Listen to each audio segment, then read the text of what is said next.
My name is Rich, and I play bass for Highly Suspect. And I play a P bass that I upgraded to a PJ. I put Seymour Duncans in it and added a J pickup. And I put a Japanese, like a 94 Japanese P bass neck on it, and it plays really nice. I like it a lot. I sandpapered the back because it was kind of sticky, so I did like a 300 grit. The body is a 94 Mexican, and I got that because I couldn't afford an American one, and I wanted to get an old body that was at least 20 years old because the wood is petrified, and you get more resonance out of petrified wood. So old is key, at least 20 years old. I put all new components on it, but the body that resonates itself is old. And I put really beefy pickups on it because I wanted to get a nice fat sound out of it, because that's kind of the general theme of our music is like just big, fat, you know. I honestly don't have any kind of loyalty to strings. I try out different strings all the time. I use like heavy strings if I can get them, like, you know, heavy gauge. I change my strings a couple times a month. This is a jazz bass, and I have it set up really similar to my other bass guitar with the Seymour Duncans, except the difference between this guitar and that one is that it starts with a B string, so you have your standard setup after that, so it's B, E, A, D. I put a badass bridge on it because the strings are rather heavy and I wanted to put a nice big beefy bridge on it. This one was not meant for a jazz bass at all. I had to route this in. I had to sink it in about 1/4 of an inch because it was way too tall, which is kind of cool. It makes it, you know, it gives it the effect that I wanted even better than I had anticipated. I like to use this orange for smaller clubs, like 350 to 600 capacity. It's got a narrow sound, but it's nice and hot, and it's got great tone. It's a lot easier to work with in these smaller venues where the bass doesn't really get trapped very well. I prefer an all-tube sound, which can get messy in a place like this. I use an A10 cabinet because I feel like it's the most efficient way to work. You know, you can pretty much get any kind of sound you want out of it. I prefer like a nice punchy, even. If you look at my equalizer, you can see I just have it pretty much all the way across 12 o'clock. And yeah, I just let the guitar speak for themselves for the most part. This is the most important pedal. It's a tuner pedal, and without the tuner pedal, I am lost. I use it a lot. Use this as my primary pedal. I just have it on constantly. It's also my DI box. It sends a nice hot signal to the PA system, so by the time it gets there, it already sounds pretty good. And as you can see, it's all 12 o'clock. You know, I don't really mess around with, I don't like add treble or bass or anything, and just let it be the way it sounds. Just adds a nice gain stage. And then I use a POG2 pedal, electro harmonics, for parts like, you know, the chorus on Lydia, or like the bridge in the Mom song, to just add like almost like a low dissonance, and like it's just interesting. And I use this pedal constantly. I use it for like 90% of the time. I've had it for like 7 years. It's the Boss Bass Overdrive, and it's just a great pedal. And I use the OCD for special parts, like, you know, when I really want the bass to stick through, like in Claudeland on certain parts, or like on songs like Mom, where it's just like crazy, or like Fuck Me Up. It's just it's a lot of fun to use, but I don't always have it on. Just it's for special stuff. But the key here in this setup is to have the DI box before any of the distortion pedals, so that the PA system gets a nice clean signal, and that way we have clean bass underneath all of this distortion, because you lose a lot of bottom end when you use distortion. Even if they're bass pedals, you still lose the distortion. You still lose the bottom end. My name's Ryan, and obviously I'm a drummer. So I use mainly Tama stuff. This is a Tama Classic Birch. I use the Tama Starphonic aluminum. It's got the stick-saving rims. It's also got some really cool stuff here. These lugs don't go all the way through. In order to change the head, you just pull them off. It's great because there's actually not drilled through here, so it gives the rim a lot of resonance. Everything can just kind of breathe and work together. For heads, I use these new old line of vintage Emperors by Remo. These are actually the original style of heads that were made way back in the day when Remo started making heads.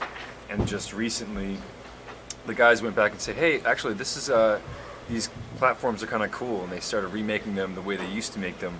It used to be difficult to make the heads because they couldn't wrap them over the edge the way they wanted to.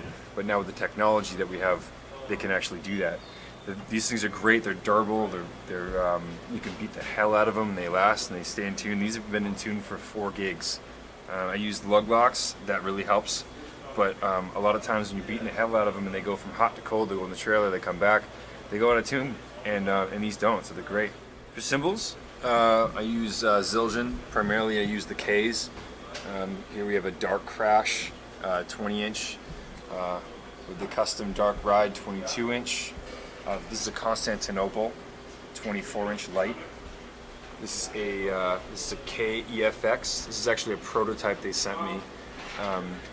They usually make the 18. This is a 20 that they're trying out, so they sent it to me and I like it better. So we'll see if they actually make it. These are new Beats 14-inch. These have been around since the dawn of time. These things are just, they sound great. They last forever. The more you beat on them, the better they sound. Sticks, I don't have any specific loyalty to anyone just yet. I've used Vader most of my life.